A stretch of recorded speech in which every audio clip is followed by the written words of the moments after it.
All right, thank you. That's helpful. Roxanne Gray. Thank you, Mr. Chair. I'm not sure where to start. The original question I had, I don't even remember it back over here somewhere after Representative Hammer got started, but it was my bill, and you guys all know me and recognize me, that ran last time with Senator Caldwell, and I had intended not to talk about that contract or that bill, but since it has been brought up and I've heard your responses, a couple of things I would like to say is that contract is deemed by most pharmacists as punitive because they stood up to you guys because you're so big. It's a punitive contract.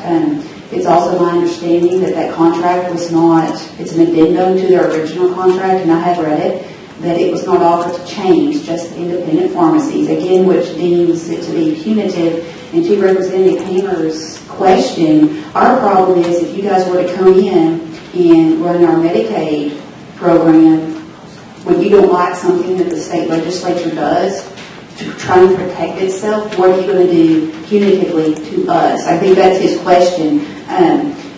You say that you never put your MAC prices lower than what normally are on purpose. Well, I've got Magellan sitting right over here, and it's my understanding that they manage their MAC pricing for Medicaid for the state of Arkansas. It's rare that they have an appeal because their MAC pricing is generally very fair.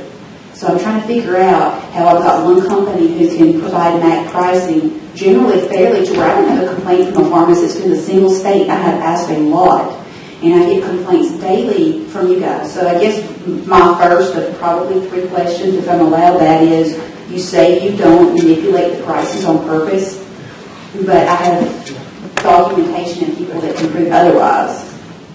Can you respond to that? While one company who manages Medicaid that's not any standard practice that they do. It's a standard practice for you to the point that my pharmacists are even tired of trying to appeal. That's why that MAC bill is in place, is to protect the deceptive trade practices that you guys were doing.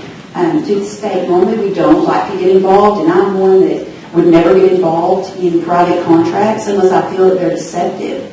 And so that's why that was put in place. And so this addendum to the contract that you guys put out there was punitive, not only to them, but to us as a legislature. What you're saying, now I'm getting wound up and I will stop and get to a question, but what you're saying by doing that is saying, we don't respect you as a legislative body if we're going to do whatever we have to do to get around this legislation. So it wouldn't have mattered what legislation we put through, you would not have followed by the rules. And I had talked to your lobbyists earlier today and asked that we give this a 6-month try. If it doesn't work, whatever pieces don't work, we'll go back and fix. But when I hear you guys sit up there and talk the way you talked about things that aren't true, it's very hard for me to even want to do that.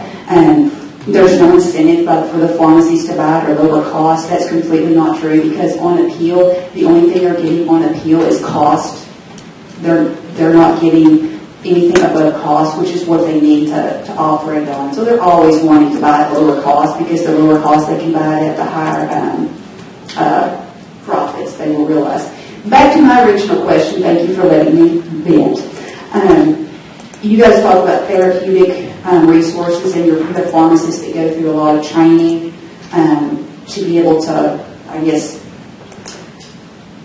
counsel people on therapy and regimens, and they go through 240 hours of training, which is more than pharmacists. I guess my question would be, I feel like to some degree you guys as a market, you keep consuming our pieces, and so you're consuming what a pharmacist normally does. When I normally go to a pharmacy, they would counsel me on that medication, what any interactions could be, and that's also something that my physician would do up front. So I would have already gotten counsel twice, and then you guys come in and do it again. It just seems like we're paying for the same service at multiple levels, and it's, in my opinion, we could peel that onion away and save so much money